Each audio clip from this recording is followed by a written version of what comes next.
Karalynn here, and today we're going to talk about hiring the team you need to grow your business, right? In order to grow or to get things done, you need to hire the right team members. And today, specifically, we're going to talk about interviewing, right? So, over the last year, I've had a lot of interviews, last year and a half, 2 years. I've done a lot of interviews just in general, learned a lot through them, things that I've done wrong, things that I do right. And really, the interview is kind of an intuitive process for me. And what I'm really looking for is, do you have the right attitude? Do you have the right vibe? Are you somebody who's going to fit here? For me, what I'm looking for is somebody who's a high achiever, a team player, and that gives off a specific vibe, right? And a specific attitude that I can feel. If you're one of those people that just want to fall in the background and get away with doing the minimum, you're not gonna survive here. And I can do a pretty good job in the interview asking some questions that's going to kind of bring some of that to the surface, but usually just the attitude. Did they show up on time? Usually, if an interview is even 2 minutes late, I won't see them because if they call and said something is going on and they're running late, then generally I will. But if they just show up late, I'm not even interested because high performers, people who are serious about their job, don't show up late. So I usually, if you're late, that's a pretty good indicator that you're not going to be a fit here. Usually won't conduct the interview. So, like I said, the interview, I'm trying to figure out if you have the right attitude to be here. I can teach you the skills and how to do things here, how we do things at my law firm. But if you don't have the right attitude and are willing to learn, then I'm not really interested in wasting my time. So, um, some questions that I ask that I think are pretty telling of who a person is. One of my favorite questions is, tell me about the shittiest job you've ever had, right? And I really want to know about the shittiest job.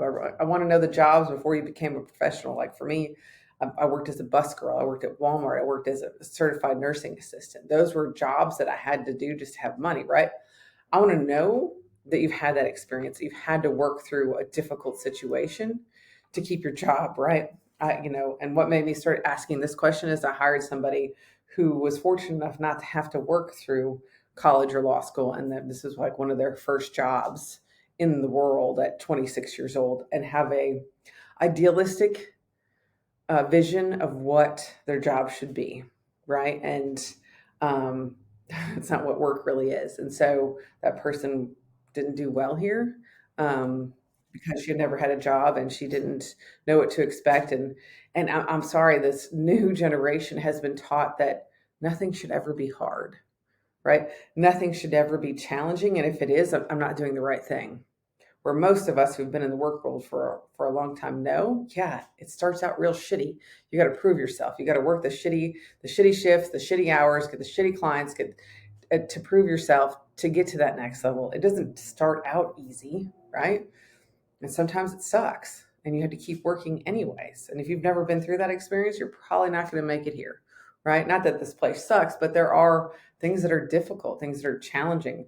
You got to put in the time and put in the hours. And if you've never had to perform like that before, probably, I mean, for most businesses, right? You want somebody who's going to think outside the box and the more people have put in the situation where they've had to think outside the box to get things done, the more likely they can do it again. If they've never had to do that or they have idealic expectations about what working for you would be like, let's correct those right up front. In any job that you work at, there's going to be challenges, issues to face, managers you don't like, things that you're going to have to deal with that are not idealistic. I mean, that's just life in general, right? But especially at work. So that's one of my biggest questions. I want to hear about the worst job you ever had and the worst boss you ever had and what was wrong and why. And this question is kind of telling too, on how they answer it. If it's, you can tell by somebody's answer if it was really them or if it was the job, right? The second question, or the next biggest question I like to ask, is what are your goals, right?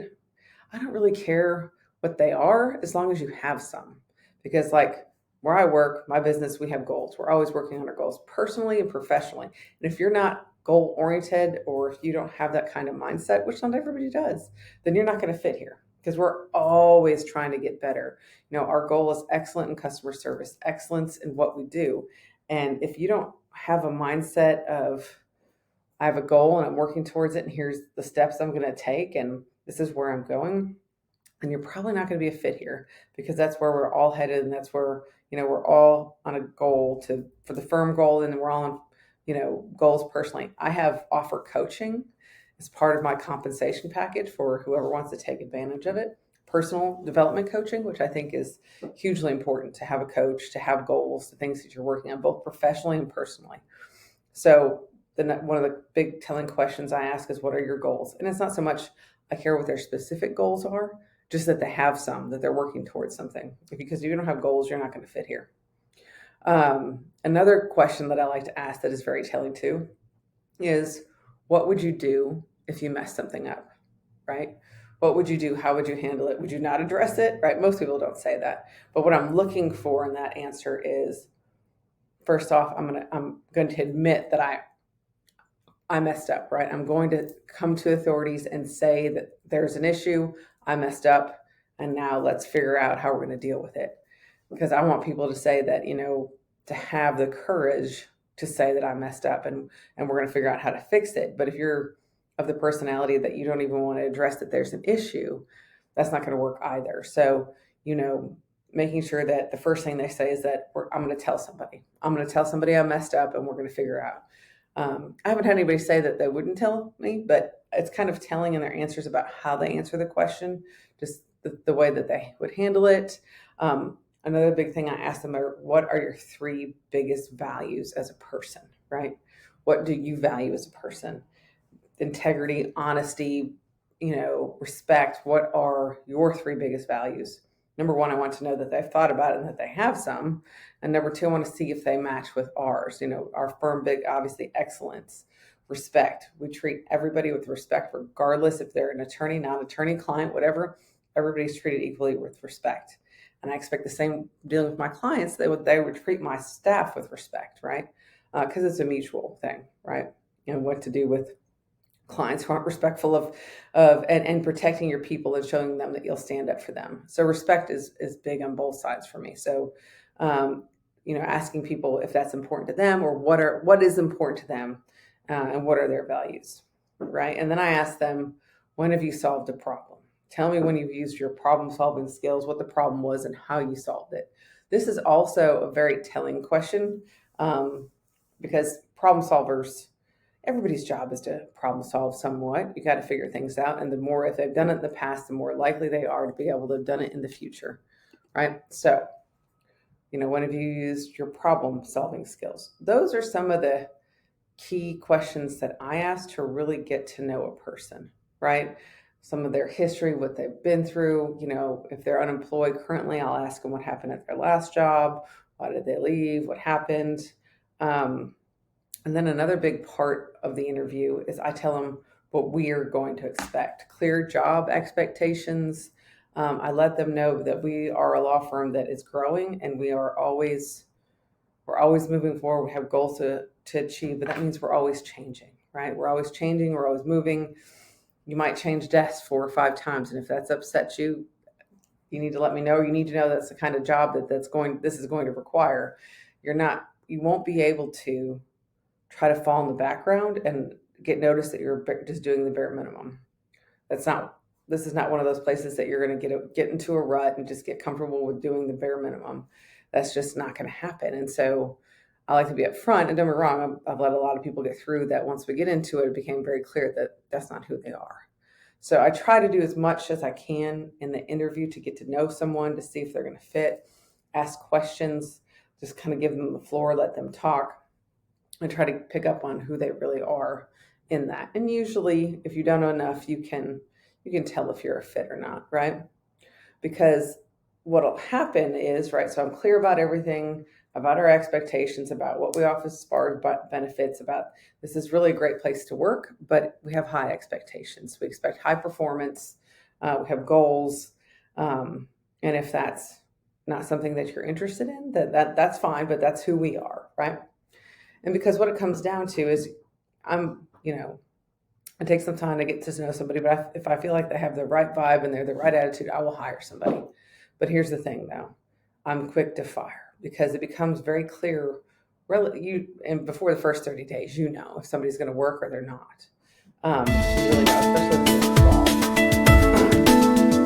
and so what will happen too is I'm very clear on my expectations. We have job descriptions. We have benchmarks that they're going to meet at 30, 60, 90 days where we need to be. Um, and then when issues happen, I try to address them right away, right? And how a person addresses issue is probably the most telling thing to tell me if you're going to fit or not, right? So if something goes wrong, I bring it to your attention and I say, no, this is how we need to do it. And if the response is, no, somebody else messed it up, no, that's not my job, not willing to take responsibility for it, I know right away we're not going to fit. And usually when I have things that I need to address with people, I know there's one of two ways it's going to go, right? Because excellence is fucking hard. It really is. And if you're striving for excellence, it takes a lot of self-reflection, right? What have I done not so well? What can I do better? That is not a natural skill, right? That is something that somebody has learned over time or something that can be taught because you're putting in the position where if I'm going to keep my job, I have to look at these things. And the job market, it's been where you can go just get another job down the street. So when I come with at a 30-day check-in, here's the things we need to work on. And if it's like, if the response is no, that was not my file, that's not my job, then I know very quickly that you're not a fit. And if you're not gonna work on these things, then you're probably gonna quit or I'm gonna have to fire you, right? If the reflection is, oh, I can understand what you're saying, and here's an idea on how we can do it better, or here's what I'll do better next time, here's what I'll do different next time, that's somebody I can work with, right? You can't make somebody take the time to really look at what they've done wrong and try to improve, right? That's a hard thing to do. It's a hard thing for a person to do, is to look at your performance and say, what can I do better? Because you feel like you're admitting that you've done something wrong. And what you don't understand is that it is an essential part to growth. If you think you've done everything right, then there's nothing you need to learn and there's no growth that needs to happen. Where true growth comes from, both personally as an employee, wherever, is you see a mistake, you see an issue that something went wrong and something we could do better and admit it, right? So, and part of my job as a boss too is to see when I mess up, to admit it and to say how I'm going to correct it. The bosses can be wrong just as much as everybody else. And part of my leadership style is to say, hey, if I messed up, here's what I messed up. I'm sorry for that I've messed up. And here's what I'm going to do better next time. I think that's an important part of any leader, is that we make mistakes too. And that we admit our mistakes and we show how we're going to correct them and we move on. I think that's a great role to show everybody else that, we all make mistakes. We need to admit them. We need to figure out how to do it better and move on. We can't just ignore them or blame them on somebody else. That's not how we're going to grow, right? I want you to see that I've made mistakes. And, I think business is about making mistakes and getting better, just like hiring people, making mistakes and getting better. But honestly, you have check-ins with people who are new. You bring them things that need to be fixed. They have the right attitude. They're willing to improve their fit. If they're not, and what it comes down to is this place is fucked up, it's not me, it's you, then I need to know that, then I know that we're not a fit, then this person needs to go. And that's why truly I give myself a 90-day probationary period to have somebody come in, see if we're going to fit. So, if somebody leaves, that went off the pay unemployment, because I've been upfront about this is probationary. We're going to see if we fit. And then I can let somebody go without going through the 3 write-ups that you would normally have to under a normal process after somebody has reached their probationary period. But really, when I bring up issues, and usually if some people are pretty good at hiding until after the 90-day point, but if I bring up issues in that first 30 and your attitude is, no, that wasn't my fault, I really know that you're not a fit here and we're just going to go our separate ways. I'm going to find somebody else who can look at what they've done and see how they can do it better. And it's not a personal attack, My intention is for this, and that's how I always start these talks when we're doing a 30, 60 day. I need to check in, or if I have something I need to address with somebody. My intention is for you to be a successful member of the team. But in order to do that, we have to get through these issues, right? Name the issues, be clear about what's expected, how they can correct it. I did an episode further back about processes. Processes are essential to handling issues like this, to being clear on what's expected so that you can have a successful team, right? Clear expectations, knowing what you want. Hate managing people? Don't manage the process. If you have a great process, your people know what to expect, and then you're just managing the process. If things need to be updated or changed, then you're watching out for that. But as far as getting good people in the door, if they're a fit, they have the right. And then once you have the right people, spoil them. Show them that you care. Call them out when they do a good job, right? Call them out when they go above and beyond. Give them the opportunity to do extra, and then reward them when they do. Good people, as you know, good people are hard to find, and if you spoil them, you'll be able to hang on to them. So, guys, I hope this is helpful in your hiring processes. I've been in business since 2006. I have 30 employees. Yes, we're construction law experts, but I also manage quite a large team, and I'm always working on improving that. So I'm here to share my thoughts with you on that. So best of luck. I'll be here in the future if you need anything. Thanks.